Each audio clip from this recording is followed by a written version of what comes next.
From the post-millennial, Biden-Harris admin brags about keeping Ukraine's power on as Americans face outages.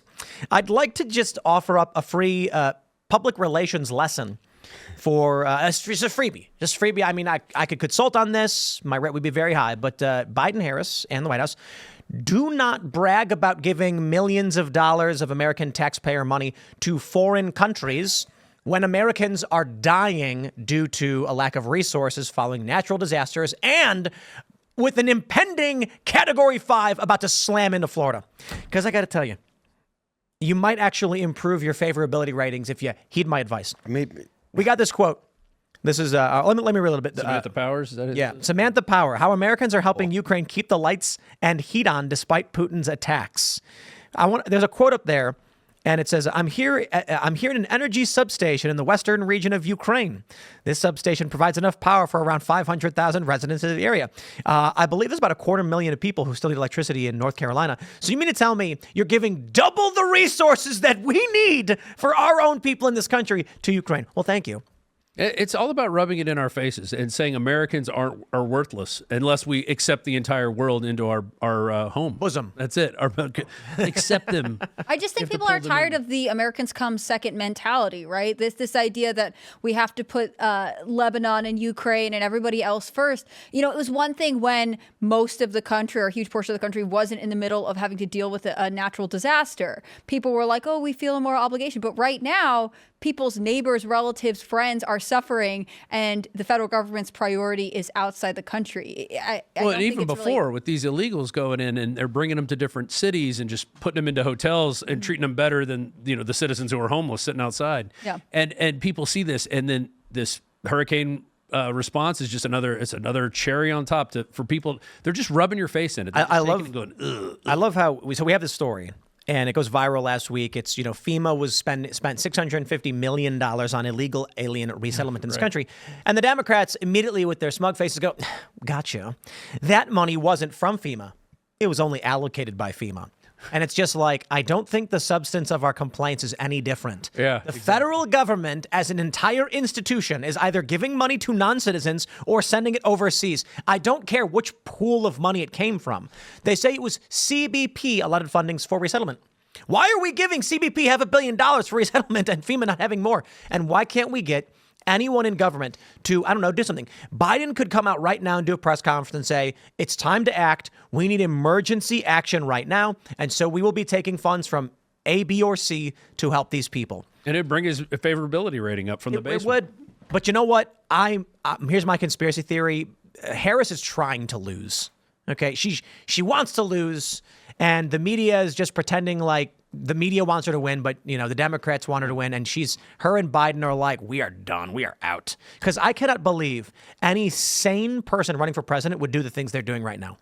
Unless they're really out of touch, right? I mean, this is what I have always wondered about the staff supporting Kamala Harris. If you are the most progressive candidate, you get selected, you're the most progressive Democrat that was running, now you're the most progressive VP that's been there, and you select staffers who are also therefore supportive of your ideals, who do not seem to have any kind of empathy for the average American, let alone conservative Americans, you must look at the world and say everything they're talking about is ridiculous. My priorities are the only ones that matter. There's no ability to relate to anyone else, so they cannot script her in a way that makes her relatable to an independent or moderate voter. They don't know what those people want, and they don't really care. That's true. They're speaking to their base, and 30% of the people I think are their base. No problem. I think it might be scarier than all this. It may be them saying we can literally do anything we want because we control your elections. That's what I'm afraid of. And we control your media, who will tell you what the election results are, whether you like it or not. There's enough people. There are enough people that are normies that are not politically engaged, that still vote because they believe it's their sacred right to vote, even though they intentionally remain ignorant about policy and and world events. But there are enough people that they can just put MSNBC and NBC and CBS, put the narrative out to those major news networks, and they will be able to influence enough people to win the vote. We know that it's down to, maybe 250,000 people in a handful of states are going to decide the actual election. Everybody else is basically, has already made their decision. They've already, there's not going to be a significant event that's going to change people's minds, or at least it's unlikely. Maybe Florida. Well, I mean, I don't even know about that, but I mean, I hope that what is going on in North Carolina would.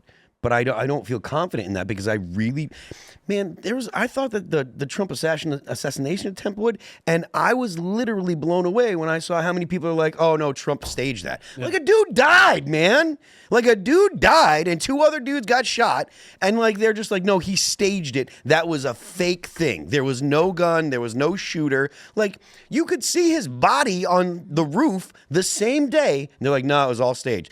So I'm not convinced that there's a significant number of people that put a lot of thought into it. I said last Friday, I think most people vote with emotions. Even people that think that they don't vote with emotions, I think they mostly do. And you know, this is why I've lost the knee-jerk support of democracy. Not that there's anything better. It's just that you can't democracy is no guarantee for a good outcome. It's just a guarantee that there's a majority outcome. And if the majority is selecting the outcome, you have a smaller chance of the people freaking out and rioting. And blah, blah, blah. Democracy is no good.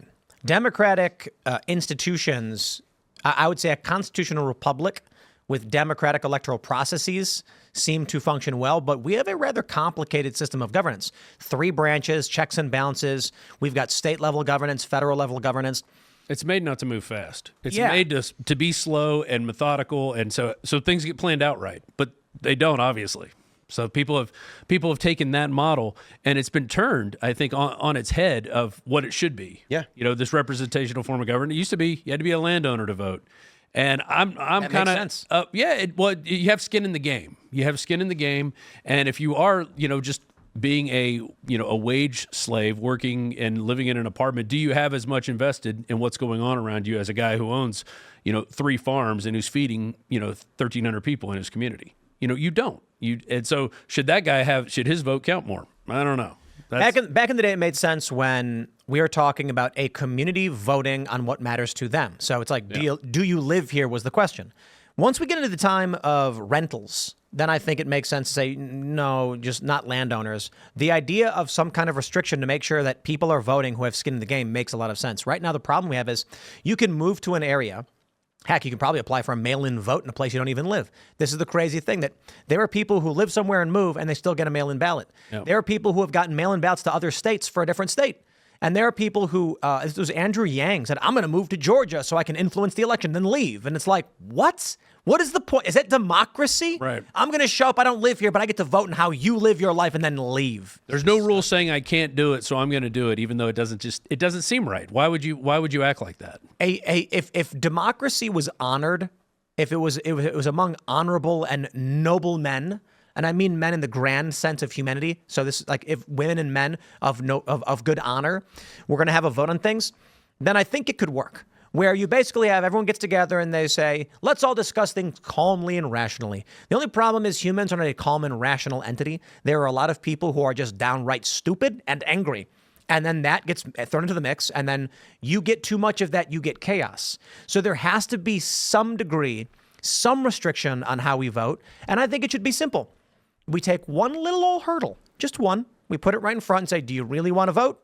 We're going to make it a little difficult, but not really that difficult. And then guess what happens? Most people say, nah, I don't want to jump over that hurdle. Takes too much effort. Too much effort. And if it takes too much effort for you to consider like getting an ID, for instance, then maybe you shouldn't vote.